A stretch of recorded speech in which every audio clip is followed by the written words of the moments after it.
ఇస్లామాబాద్ ఉగ్రవాదులకు ఆహారం ఇవ్వడం, ఉగ్రవాదులకు ఆర్థిక సహాయం చేయడం, చైనా ప్రాజెక్టులకు డబ్బును కుమ్మరించడం, అసమర్థ నాయకత్వం, హ్రస్వదృష్టి లేని ఆర్థిక విధానాల కారణంగా పాకిస్తాన్ పూర్తిగా దివాలా అంచున ఉంది.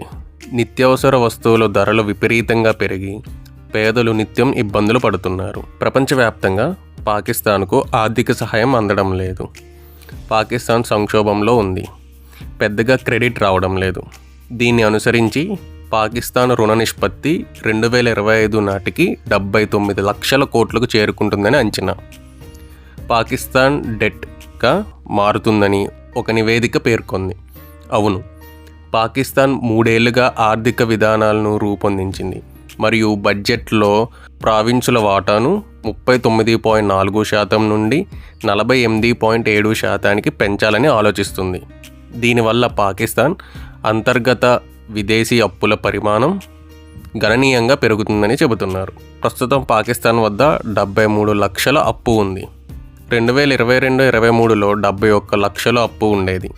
మళ్ళీ అప్పులు చేయడం ద్వారా పాకిస్తాన్ ప్రమాదం అంచుల వరకు వెళుతుందని ఆర్థిక నిపుణులు విశ్లేషిస్తున్నారు. పాకిస్తాన్లో లీటర్ పాల ధర 220 రూపాయలు ఉంది. లీటర్ పెట్రోల్ 275 రూపాయలు ఉంది. లీటర్ డీజిల్ 83 రూపాయలు, కోడిగుడ్డు 66 రూపాయలు, వంట నూనె 560 రూపాయలు, రొట్టె 30 రూపాయలు. ప్రతి వస్తువు ధర విపరీతంగా పెరిగిపోయింది. దీంతో పేదలు 3 పూటల్లో కడుపు నింపుకోలేని పరిస్థితి నెలకొంది. పాకిస్తాన్ ఆర్థిక విధానాలకు వ్యతిరేకంగా బలూచిస్తాన్తో సహా అనేక ప్రావిన్సులతో తిరుగుబాట్లు, నిరసనలు మరియు హింస చెలరేగుతుంది.